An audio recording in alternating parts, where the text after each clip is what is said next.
अच्छा, देखें जब भी आपने माइक्रोसॉफ्ट वर्ड के अंदर काम को स्टार्ट करना है, देखिए जब भी आपने माइक्रोसॉफ्ट वर्ड के अंदर काम को स्टार्ट करना है तो आपने क्या करना है, जैसे फ़र्ज़ कर मैं एक डॉक्यूमेंट बना रहा हूँ तो पहले आपने हमेशा एक फ़ाइल को सेव कर लेना है। तो सेव करने के लिए आपने करना क्या होता है, आपने फ़ाइल में जाना है और आपके पास 2 ऑप्शन आते हैं यहाँ पे सेव का और सेव एज़ का। अब क्योंकि मैंने फ़र्स्ट टाइम फ़ाइल को सेव कर रहा हूँ तो मैं सेव करूँगा सिंपल, तभी मेरे पास ये ऑप्शंस आएंगे। देखिए ऑटोमेटिकली वो सेव एज़ के ऊपर शिफ्ट हो जाता है, क्योंकि मैंने फ़ाइल को सेव नहीं किया, इसको कोई नाम नहीं दिया, तो वो कहता है कि आप इसको सेव करें। अब मुझे इसको कहाँ पे सेव करना है, तो देखिए मैं यहाँ पे जाऊँगा ब्राउज़ के ऊपर।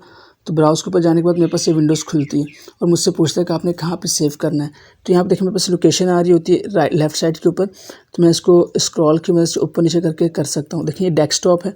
इसके अलावा मुझे अगर किसी CD ड्राइव वगैरह में सेव करना है तो यहाँ पे देखें दिस PC, और दिस PC के अंदर ये मेरे पास ड्राइव्स आ रही हैं, C drive, D drive, E drive.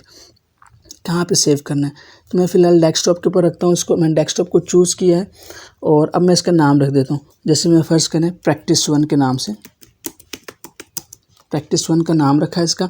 बाकी कोई चीज़ आपने नहीं छेड़नी, बस आपने क्या करना है, इसकी लोकेशन बतानी है, यहाँ से इसका नाम रखना है, बाकी और कोई चीज़ नहीं छेड़नी। आपने जस्ट सेव के ऊपर क्लिक कर देना है। तो ये आपका जो डॉक्यूमेंट है ये सेव हो गया।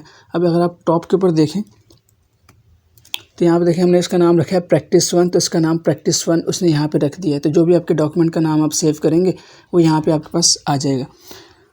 तो उम्मीद है यहाँ तक की चीज़ें आपको समझ आई होंगी। तो इसी तरह से आपने प्रैक्टिस करनी है सेव की, ताकि आप अपने डॉक्यूमेंट को सेव करें। तो